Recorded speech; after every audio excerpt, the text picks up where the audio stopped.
आप सुनेंगे आर के नारायण द्वारा लिखित कहानी पिता की सहायता।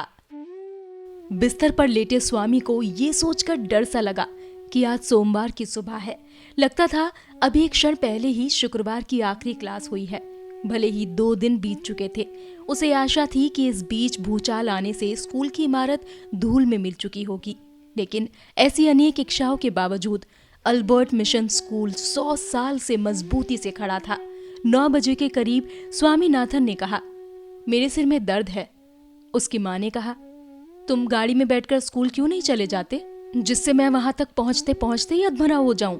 तुम्हें पता है सड़क पर कितने गड्ढे हैं। क्या आज कोई जरूरी क्लास है?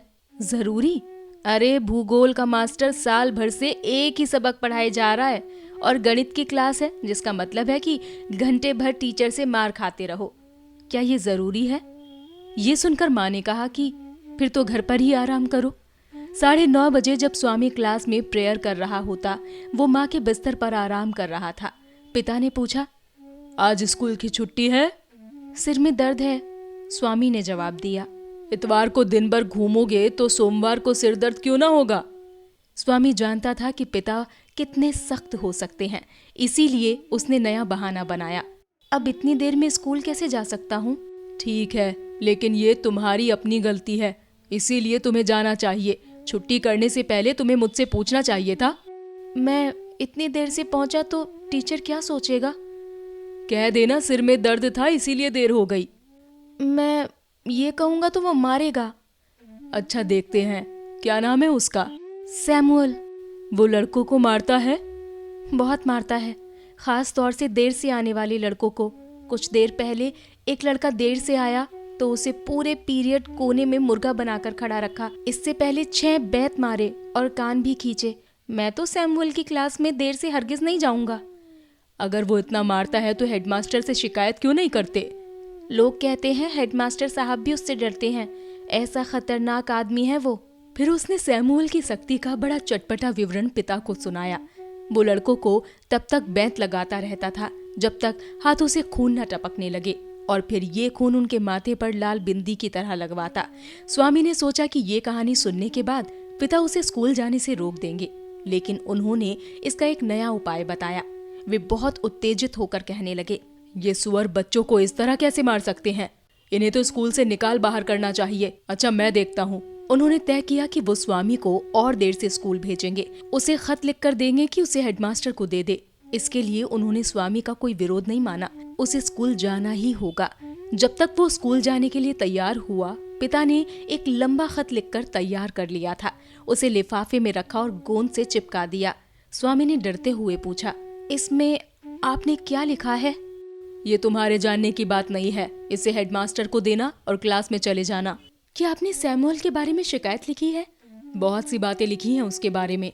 हेडमास्टर इसे पढ़ेगा तो उसे स्कूल से निकाल ही देगा, पुलिस के हवाले भी कर देगा।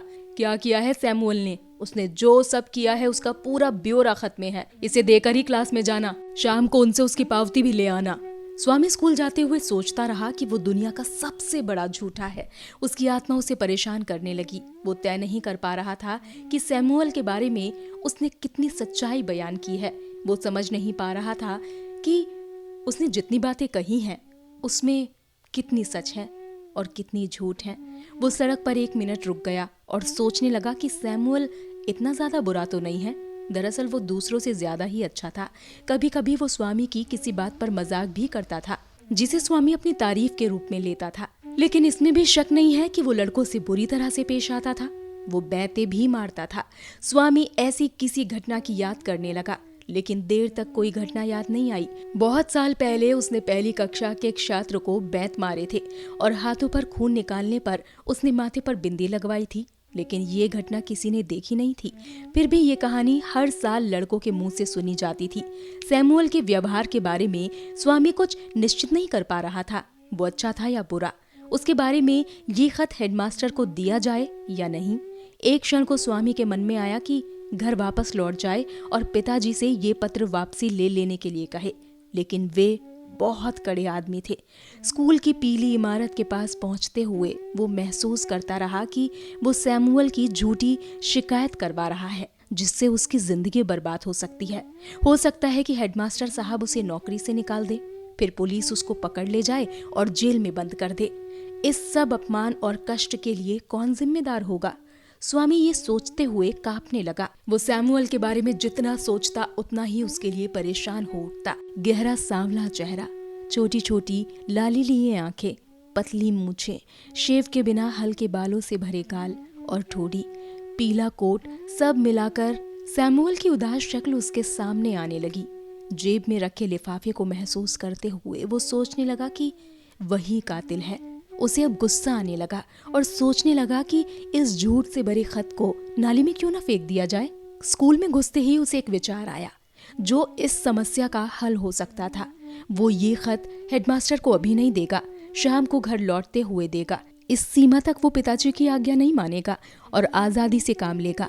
ये कोई गलत बात नहीं और पिता को इसका पता भी नहीं चलेगा। यदि पत्र शाम को दिया जाएगा तो हो सकता है कि सैमुअल इस बीच कुछ ऐसा कर बैठे कि पत्र की शिकायत सही हो जाए। स्वामी कक्षा के द्वार पर खड़ा था। सैमुअल गणित पढ़ा रहा था। उसने स्वामी पर नजर डाली। स्वामी सोच रहा था कि उसे देखते ही सैमुअल कुछ ऐसा कर सकता है जिसकी शिकायत की जा सकती हो, लेकिन सैमुअल ने इतना ही पूछा, अभी स्कूल आ रहे हो? जी सर। तुम आधा घंटा लेट हो? जानता हूं। स्वामी ने सोचा अब उस पर मार पड़ेगी। वो प्रार्थना भी कर रहा था, तिरुपति के देवता, सैमुअल से मुझे पिटवाओ। देर क्यों हुई? स्वामी जवाब में कहना चाहता था, मैं देखना चाहता था कि तुम मेरे साथ क्या कर सकते हो, लेकिन इसके बजाय ये कहा, सर सिर में दर्द था। तो फिर आए ही क्यों स्कूल? सैमुअल के इस जवाब की उसे उम्मीद नहीं थी। बोला, सर पिताजी ने कहा कि क्लास मिस करना ठीक नहीं है। इस जवाब से सैमुअल प्रभावित लगा। बोला, तुम्हारे पिताजी सही कहते हैं, वे बहुत समझदार लगते हैं। हमें ऐसे ही पिताओं की जरूरत है। अरे बेवकूफ, स्वामी ने सोचा, तुम्हें पता नहीं कि पिताजी ने तुम्हारे लिए क्या किया है। सैमुअल के व्यवहार के बारे में अब उसे और ज्यादा परेशानी होने लगी। ठीक है, अपनी सीट पर बैठ जाओ। क्या दर्द अब भी है? सर थोड़ा सा है। ये कहकर स्वामी दुखी मन से सीट पर जा बैठा। सैमुअल जितना अच्छा आदमी उसे अब तक नहीं मिला था। टीचर लड़कों के होमवर्क का मुआयना कर रहे थे, जिसमें स्वामी का विचार था कि सख्ती के सबसे ज्यादा मौके आते हैं। कॉपियां लड़कों के चेहरों पर फेंकी जाती हैं, उन्हें बुरा भला कहा जाता है और बैत लगाए जाते हैं, बेंच पर खड़ा किया जाता है। लेकिन सैमुअल आज ज्यादा नरमी और सहिष्णुता दिखा रहा था। खराब कॉपियां उसने वापस कर दी। लड़कों को बेंच से जरा सा छुआ, किसी को एक आध मिनट से ज्यादा बेंच पर खड़ा नहीं किया। अब स्वामी की बारी आई। स्वामी खुश हुआ। स्वामीनाथन, तुम्हारा होमवर्क कहाँ है? उसने तपाक से उत्तर दिया, मैंने कोई होमवर्क नहीं किया है। एक क्षण को शांति रही। सिर दर्द के कारण? क्यों? सैमुअल ने पूछा। जी सर। ठीक है, बैठ जाओ। स्वामी बैठ गया और सोचने लगा कि आज सैमुअल को क्या हुआ है। पीरियड खत्म हुआ तो स्वामी को बड़ी निराशा हुई। आखिरी पीरियड भी सैमुअल का ही था। उसमें उसे इतिहास पढ़ाना था। 3:45 बजे पीरियड शुरू हुआ और 45 मिनट में खत्म हो गया। स्वामी पिछले पीरियडों में इसी पर विचार करता रहा था। वो ऐसी कोई बात नहीं कर पाया था जिससे सैमुअल उसको मार सके। 4 बजे तो वो बहुत परेशान हो उठा। सैमुअल वो सबक पढ़ा रहा था जिसमें वास्को डी गामा के भारत आने का जिक्र था। लड़के अधसोई से सुन रहे थे। स्वामी ने एकाएक खड़े होकर सवाल किया, सर कोलंबस हिंदुस्तान क्यों नहीं आया? वो अपना रास्ता भूल गया था। मैं ये नहीं मान सकता, ये बात विश्वास के लायक नहीं है। क्यों नहीं है? इतना बड़ा आदमी रास्ता कैसे भूल सकता है? चिल्लाकर क्यों कह रहे हो? मैं तुम्हारी बात सुन सकता हूँ। मैं चिल्ला नहीं रहा हूँ सर, मेरी आवाज ही ऐसी है। ईश्वर ने मुझे ऐसी ही आवाज दी है, इसमें मैं क्या कर सकता हूँ? अच्छा बैठ जाओ। स्वामी बैठ गया, लेकिन अब वो थोड़ा सा खुश था क्योंकि सैमुअल परेशानी से उसे देख रहा था। उसका दूसरा मौका भी आ गया जब पहली लाइन में बैठे शंकर ने सवाल किया, सर वास्को डी गामा पहला आदमी था जो भारत आया था?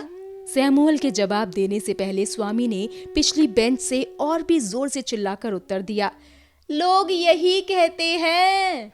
सैमुअल और दूसरे लड़कों ने घूर कर स्वामी की ओर देखा। टीचर को आज स्वामी के बर्ताव से ताज्जुब हो रहा था। उसने कहा, स्वामीनाथन, आज तुम जरा ज्यादा ही जोर से बोल रहे हो। मैं चिल्ला नहीं रहा हूँ सर, मैंने कहा ना कि मेरी आवाज ही ऐसी है, इसके लिए ईश्वर ही जिम्मेदार है। तभी स्कूल की घंटी बजी। क्लास खत्म होने में 15 मिनट बाकी रहे थे। इन मिनटों में स्वामी को कुछ ऐसा जरूर कर डालना चाहिए कि सैमुअल भड़क उठे। सैमुअल ने उसे घूर कर देखा था और सख्त बात भी कही थी, लेकिन शिकायत के लिए ये काफी नहीं था। स्वामी सोच रहा था कि थोड़ा और कोशिश करने से सैमुअल के खिलाफ मुकदमा बनाया जा सकेगा। टीचर किताब में से कुछ आगे तक पढ़कर रुक गया। वो बोला कि अब वो सवाल करेगा। कहा कि सब विद्यार्थी अब किताबें बंद करके रख दे। फिर उसने दूसरी पंक्ति में बैठे एक लड़के से प्रश्न किया, वास्को डिगामा कब भारत आया था? स्वामीनाथन एकदम खड़ा हो गया और चीख कर बोला, सन 1648 में 20 दिसंबर के दिन। तुम्हें चिल्लाने की जरूरत नहीं है, सिरदर्द से तुम पागल हो गए लगते हो। अब मुझे सिरदर्द बिल्कुल नहीं है। स्वामी ने चिल्लाने के साथ जोर से हंसकर कहा, बेवकूफ लड़के, बैठ जाओ। अपने को बेवकूफ कहे जाने से वो बहुत खुश हुआ। अब बोले तो मैं तुम्हें बैंत लगाऊंगा। टीचर ने बात पूरी की। स्वामी बैठ गया। बैंत लगाने की सुनकर उसे और भी खुशी हुई।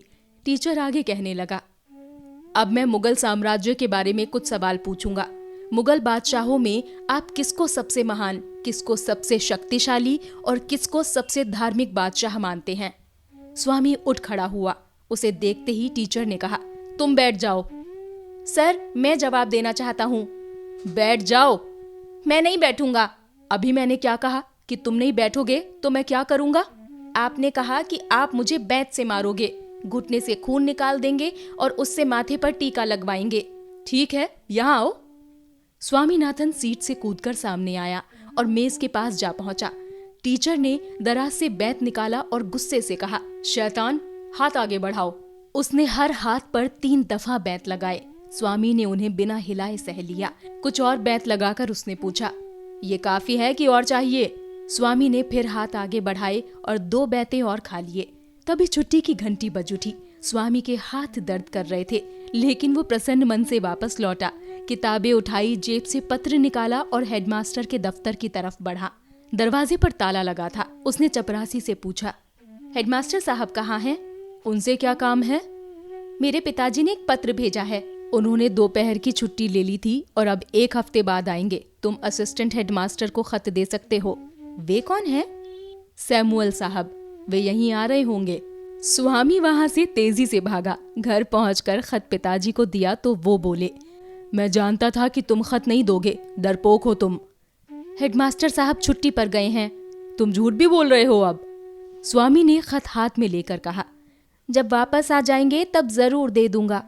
पिता ने पत्र लेकर फाड़ डाला और कहा, अब सैमुअल तुम्हारा गला भी घोट दे तो मेरे पास मत आना। तो ये थी कहानी पिता की सहायता। आपको ये कहानी कैसी लगी? आप हमें नीचे कमेंट सेक्शन में लिखकर जरूर बताएं। साथ ही हमारे चैनल को लाइक, शेयर, सब्सक्राइब करना ना भूलें और सुनते रहें स्टोरियन लफ्जों के हमसफर।